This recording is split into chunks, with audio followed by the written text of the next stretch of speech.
Hi guys. I don't know. Tonight's kind of one of those different nights. I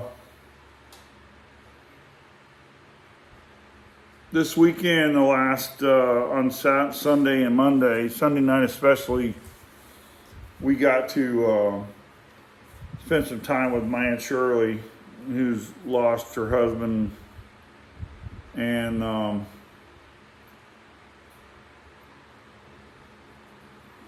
more than 60 years, and you know, you think back on that like, wow, how do you speaking for her, how do you let go? I mean, it was beautiful to watch though, because she handles it with dignity. And you know, we went to the coast and we came back. It's kind of a break up the long trip, so we got to Killeen and 3:30 in the afternoon, and went and got our stuff at the store and unpacked and that kind of thing, spend the night. And my sweet cousin Cliff and his beautiful wife Donna and her daughter Jenna, who is the super single mom of the century, raised two beautiful boys by herself, and one of them's in college and the other one's on his way. Trust me, he's gonna make big waves. And Debbie there, Mike's the only one that wasn't there. James's boys, for those of you who don't know, or James's family, for those of you who don't know.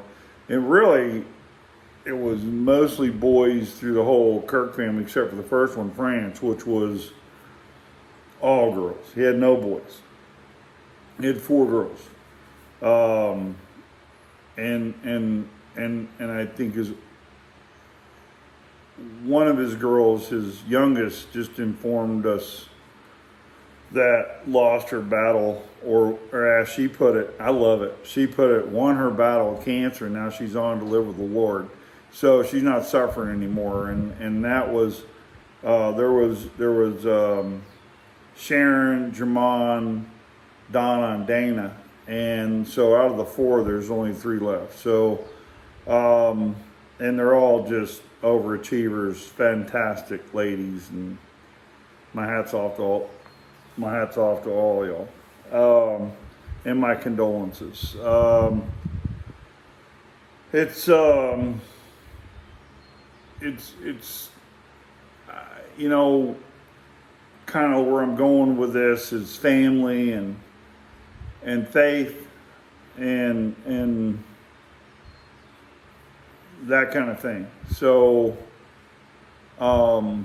even with Roger, as much as he wanted to be a free spirit,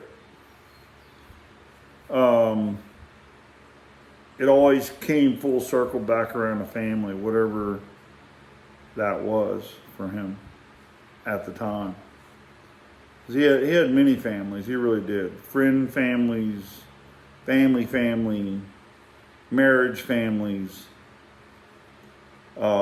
school families, growing up together families. It's like I told you, this is spontaneous. I pray before this, and this is just stuff that comes out.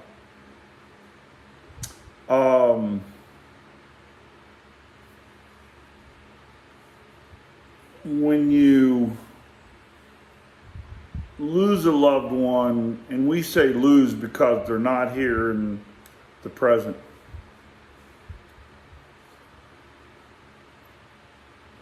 if they have chosen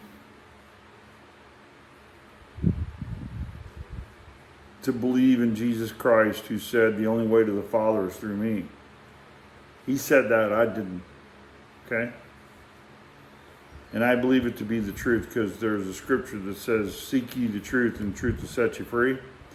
Well, Jesus said, point blank, I am the truth. So that's who you seek. It's not the literal word truth, because he is the truth.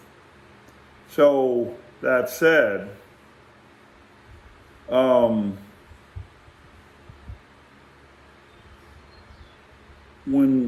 we have someone that's in our midst all of our lives, and all of a sudden they're not there anymore, you can't call them, you can't talk to them, you can't say you're sorry if you didn't before, can't ask for forgiveness if you haven't done so pre-hand, which is basic instructions before leaving earth. It tells you how to do that, and you should do it. Don't let anger rest. Don't let the sun come up the next day before you've settled your anger. It's an old proverb. You can call it Chinese, whatever you want. That's wisdom. And many people I know have had a lot of regrets.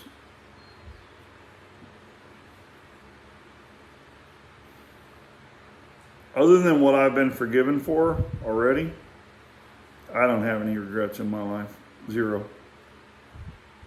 I don't regret anything, because I wouldn't be who I was if I regretted something.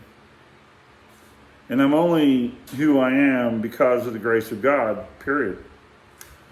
And whether you believe that or not, it doesn't matter.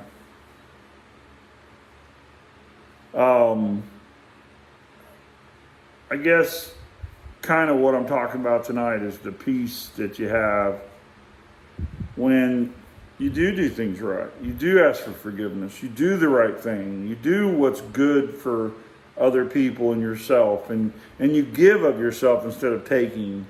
And you do all those things. And then life on planet Earth throws you a curve. I mean, this life on planet Earth, this isn't heaven. I mean, it's not. It never will be.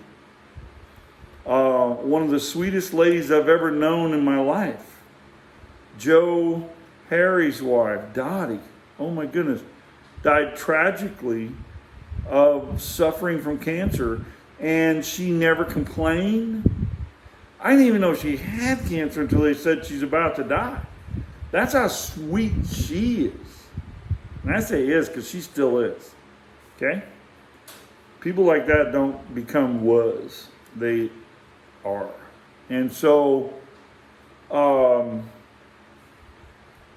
there's tremendous rewards in heaven for those people.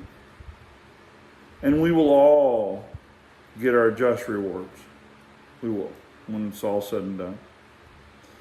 And like I said, I'm satisfied with being the janitor cleaning everybody's toilets in heaven.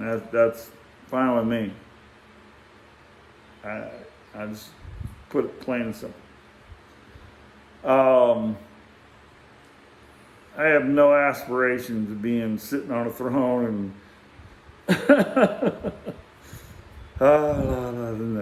forget that. Anyway, and I guess what brought this on was we were back there coming into clean, and after a beautiful weekend, because we'd had many great weekends with our little kids growing up, you know. And you see those movies when people go to those places and there's those memories and they show them and it's like echoes and it's shadows, and you see your children little bitty and now they're grown, and it's the first time all four of us had been to the beach this last weekend together, where we always go, since we've all become adults. And I say that because my children have moved on and they have their own places and their own careers now, and my daughter's married, and Bevan's doing very well and on his own and that kind of thing. And you know, it was wonderful to have them all together, and it was just one day, but that's all we needed. So you hear these things, like I was reminding Bevan, I said, look, we'd park, and there's it would be like, it's probably a mile away if you were to look at it. There's a pier, And when he was little, like 4, he'd go, Dad, take me, let's go to the pier. Let's walk. Let's go to the pier. And we'd find sand dollars and shells on the way. It didn't matter if they were broken. I mean, everything had a color and everything's new to them. And so you just do it. And every year we'd go, and every time he'd talk me into it. And I knew what was coming because it'd be like 20 steps back. Dad, can you carry me, man? I'm tired. And I said, you bet, bud. And so I'd carry him back.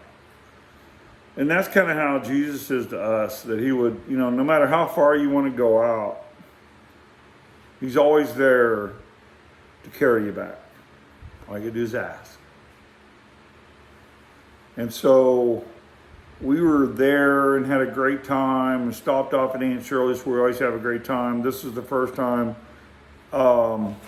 outside of Mike Kirk's daughter's wedding on Memorial Day weekend that we haven't had the Bob Harry, and it was kind of sad in a way. But we managed to, Scott, Cliff, his wife Donna, and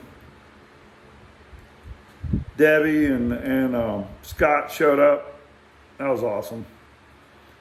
And Scott's still doing the family tree thing, and he's asking us questions about our past, and he's writing stuff. He hands me a sheet and goes, here, right? I go, no.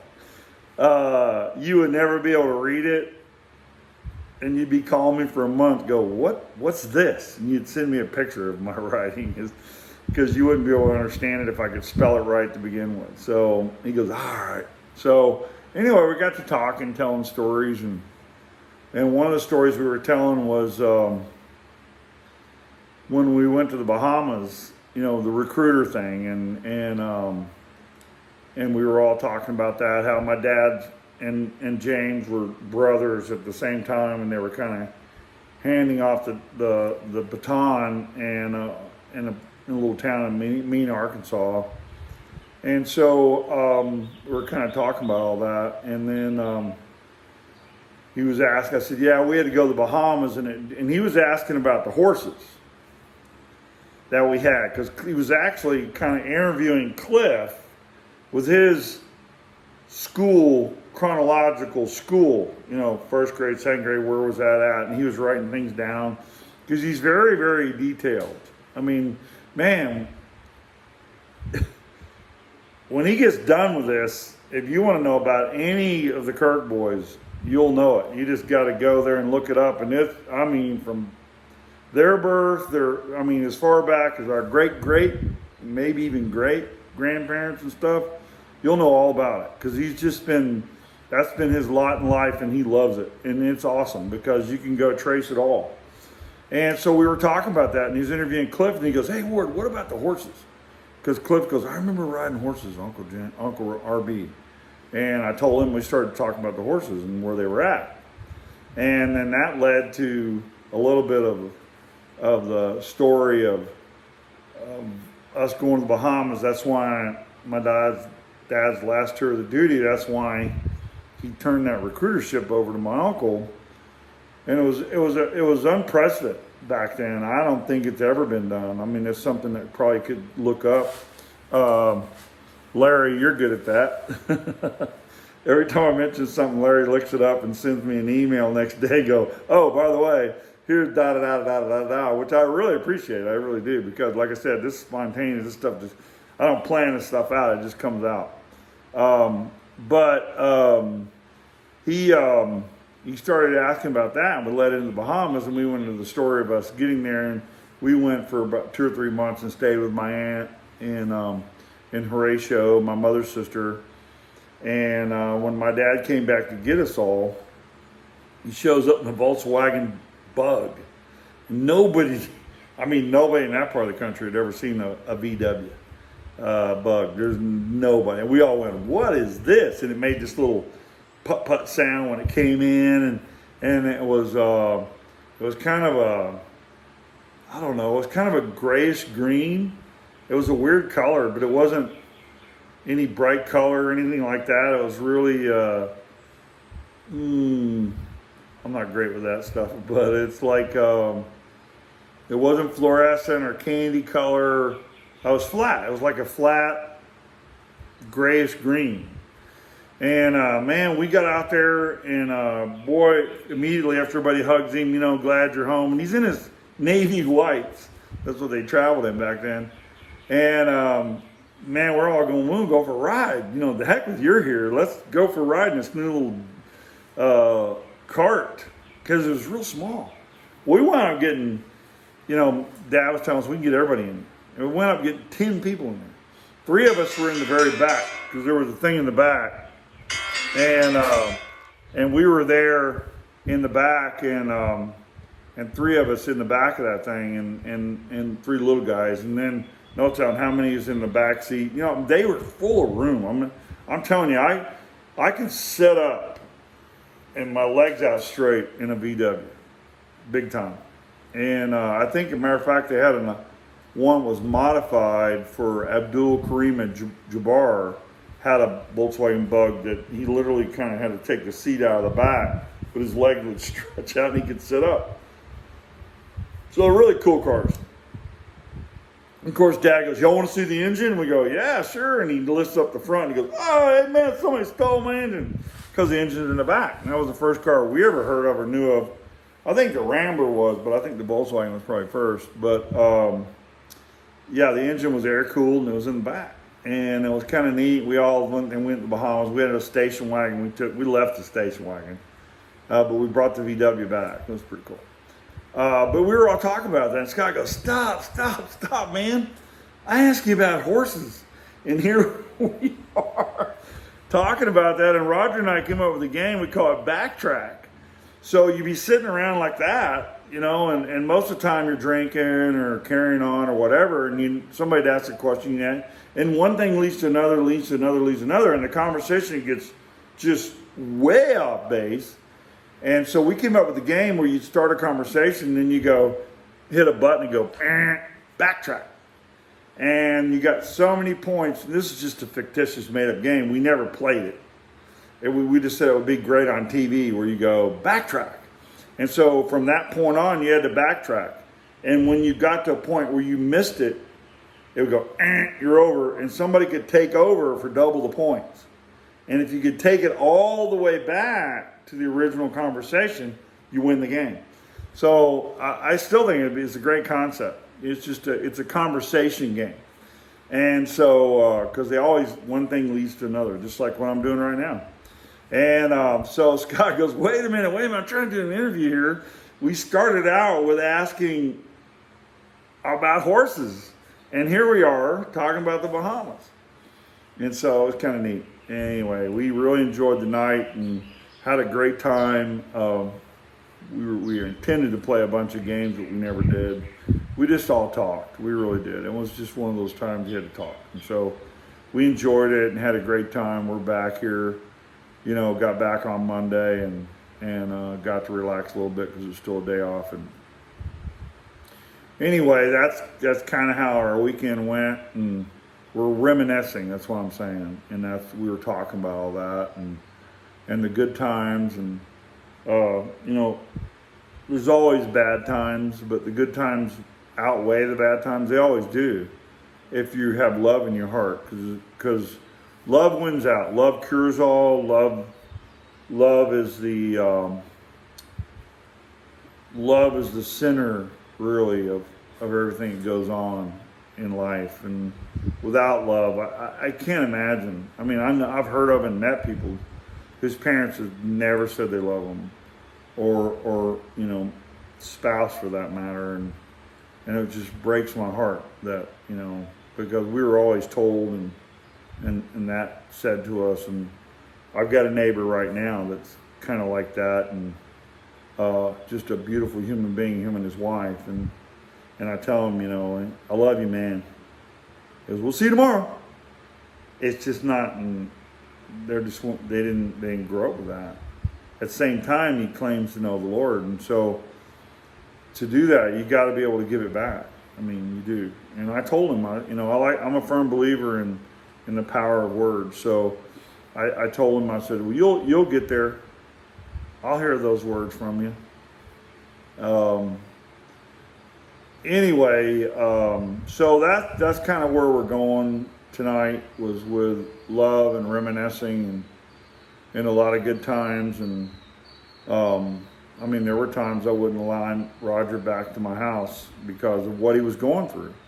Um, you know, drama's drama. As much as he hated it, we're all human. We all have to go through it. So some of us handle it better than others, and in different ways than others. And hey, all y'all that know him well, you know what I'm talking about. And so, but like I said, I don't have any regrets at all. I don't. So I figured, kind of reminiscing about that, would just play it on out.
Peace.